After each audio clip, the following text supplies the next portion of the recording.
আপোনালোকৰ বাবে আৰু এটা গুৰুত্বপূৰ্ণ ভিডিঅ' নিশ্চয় আপোনালোকে ভিডিঅ'টো সম্পূৰ্ণলৈ চাই থাকিব। ইয়াত কোনে এপ্লাই কৰিব পাৰিব, শিক্ষাগত অৰ্হতা আৰু বয়সৰ সময়সীমা গোটেইখিনি ইয়াত কৈ দিম আৰু কোনে এপ্লাই কৰিব পাৰিব সেইটো কৈ দিম। আপোনালোকে ভিডিঅ'টো স্কিপ নকৰি ভিডিঅ'টো শেষলৈ চাই থাকিব। ইয়াত দেখিব পাৰে CHIRNML ৰিক্ৰুইটমেণ্ট হয়, মানে ইয়াৰ ফালৰ পৰা কি আছে MTS ভেকেঞ্চি মাল্টি টাস্কিং যিটো ষ্টাফ হয় ইয়াৰ পৰা কি আছে ভেকেঞ্চি মানে পদ মুকলি কৰি দিছে। আপোনালোকক গোটেইখিনি তথ্য কৈ দিম এটা ভিডিঅ'তে, আপোনালোকে চাই থাকিব। ইয়াত আছে কি আছে গোটেইখিনি আপোনালোকক কৈ দি আছোঁ।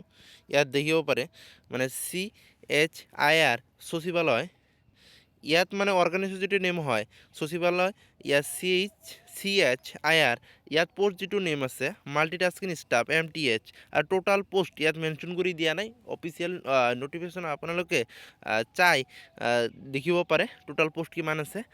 জাষ্ট মই কিছু ইম্পৰ্টেণ্ট কথাখিনি জাষ্ট কৈ দিম, আপোনালোকে চাই থাকক। ইয়াত মানে এপ্লাই মোডটো হ'ব অনলাইনৰ যোগেদি। হু কেন এপ্লাই, কোনে ইয়াত আবেদন কৰিব পাৰিব। All India male and female apply কৰিব পাৰিব। অসমৰ সকলো ল'ৰা ছোৱালী ইয়াত আবেদন কৰিব পাৰিব।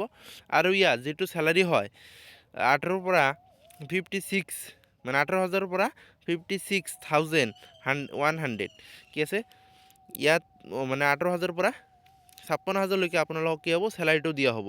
আৰু ইয়াত মানে এজ যিটো লিমিট হয়, মিনিমাম এজ আছে 18 আছে আৰু মেক্সিমাম যিটো এজ আছে 25 25 বছৰলৈকে, মানে 18ৰ পৰা 25 বছৰ যদি আপোনাৰ হৈছে বা ইয়াৰ মাজত আছে বয়সটো, তেনেহ'লে আপোনালোকে আবেদন কৰিব পাৰিব। আৰু এজ যিটো ৰিলেকশ্যন হয় আপোনালোকে জানে সেইটো এজ ৰিলেকশ্যনটো আছে আপোনালোকৰ OBC ST SCৰ কাৰণে। তাৰপিছত আপোনালোকে দেখিব পাৰে এপ্লিকেশ্যন যিটো ফিজ হয়, জেনাৰেল OBCৰ কাৰণে 500 টকা লাগিব, SC STৰ কাৰণে ইয়াত একো ফিজ নালাগে। পে'মেণ্ট যিটো মোড হয় অনলাইনৰ যোগেদি পে'মেণ্ট কৰিব লাগিব। এডুকেশ্যন যিটো কোৱালিফিকেশ্যন হয় 10, 12 আৰু গ্ৰেজুৱেট পাছ যদি কৰিছে আপোনালোকে ইয়াত আবেদন কৰিব পাৰিব।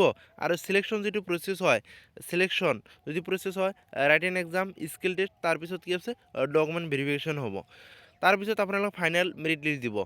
প্ৰথমত আপোনালোকে চাব পাৰে ইয়াত মানে এডুকেশ্যন যিটো কোৱালিফিকেশ্যন হয়, মানে শিক্ষাগত যিটো অৰ্হতা, যদি মেট্ৰিক পাছ কৰিছে আবেদন কৰিব পাৰিব, 12 পাছ কৰিছে অথবা হাই ছেকেণ্ডেৰী পাছ কৰিছে তেনেহ'লে এপ্লাই কৰিব পাৰিব। যদি গ্ৰেজুৱেট ছায়েন্সৰ আৰ্টছৰ হওক সকলোৱে ইয়াত আবেদন কৰিব পাৰিব। তাৰপিছত আপোনালোকে দেখিব পাৰে চিলেকশ্যন প্ৰচেছটো আপোনালোকে জানেই, ৰাইটিং এক্সাম হ'ব। তাৰপিছত আপোনালোকে কৰি দিলোঁ। ইয়াত দেখিব পাৰে ইম্পৰ্টেণ্ট যিটো ডকুমেণ্ট, কি ডকুমেণ্ট লাগিব ইয়াত মেনশ্যন কৰি দিয়া আছে। আধাৰ কাৰ্ড লাগিব অফ দ্য কেণ্ডিডেটৰ আধাৰ কাৰ্ড লাগিব, 10 পাছৰ যিটো মাৰ্কশ্বিট সেইটো লাগিব, আৰু ৰেজিষ্টাৰ মোবাইল নম্বৰ লাগিব, ইমেইল ID লাগিব, পাছপোৰ্ট চাইজ ফটো লাগিব, আৰু ছিগনেচাৰ কাষ্ট চাৰ্টিফিকেট যদি আছে তেনেহ'লে দি দিব। আৰু যদি ফাৰ্ষ্ট টাইমৰ কাৰণে মোৰ ভিডিঅ'টো চাইছে এতিয়ালৈকে যদি ছাবস্ক্ৰাইব কৰা নাই, ভিডিঅ'টো লাইক এটা কৰি দিব আৰু চেনেলটো ছাবস্ক্ৰাইব কৰি ল'ব, কিয়নো আপোনালোকৰ কাৰণে সদায় এটা দুটা ইনফৰমেশ্যন ভিডিঅ' দিয়ে থাকোঁ, সেইকাৰণে কৈছোঁ, আপোনালোকৰ সুবিধাৰ কাৰণে কৈছোঁ। আৰু ইয়াত দেখিব পাৰে কেনেকৈ এপ্লাই কৰিব।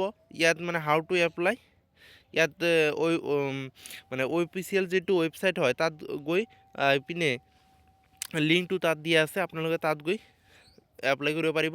মই লিংকটো আপোনালোকক ডিছক্ৰিপশ্যনত দি দিম, আপোনালোকে তাৰ পৰা চাব পাৰিব। ইম্পৰ্টেণ্ট যিটো ডেট হয়, ষ্টাৰ্টিং ডেট যিটো হয় জানুৱাৰী 5 তাৰিখৰ পৰা শিকিছে, অলৰেডি ষ্টাৰ্ট হৈ গৈছে। আপোনালোকে এতিয়া আবেদন কৰিব পাৰিব আৰু বেছি দিন নাই, ইয়াৰ ফেব্ৰুৱাৰী 6 তাৰিখলৈকে আপোনালোকে আবেদন কৰিব পাৰিব। ইম্পৰ্টেণ্ট যিটো লিংক হয় আপোনালোকক দি দিম, ইয়াত ইম্পৰ্টেণ্ট লিংকটো আপোনালোকে দিম লগতে, আৰু যিটো মানে অফিচিয়েল নটিফিকেশ্যন তাৰ পৰা আপোনালোকে গোটেইখিনি তথ্য জানিব পাৰিব। আৰু যদি ফাৰ্ষ্ট টাইমৰ কাৰণে ভিডিঅ'টো চাই আছে লাইক কৰি দিব আৰু চেনেলটো ছাবস্ক্ৰাইব কৰি ল'ব। ডেইলি এটা দুটা আপোনালোকৰ ভালৰ কাৰণে ইনফৰমেশ্যন ভিডিঅ' দিয়ে থাকোঁ। হ'ব, নেক্সট আৰু এটা ভিডিঅ' আনিম আপোনালোকৰ কাৰণে। হ'ব।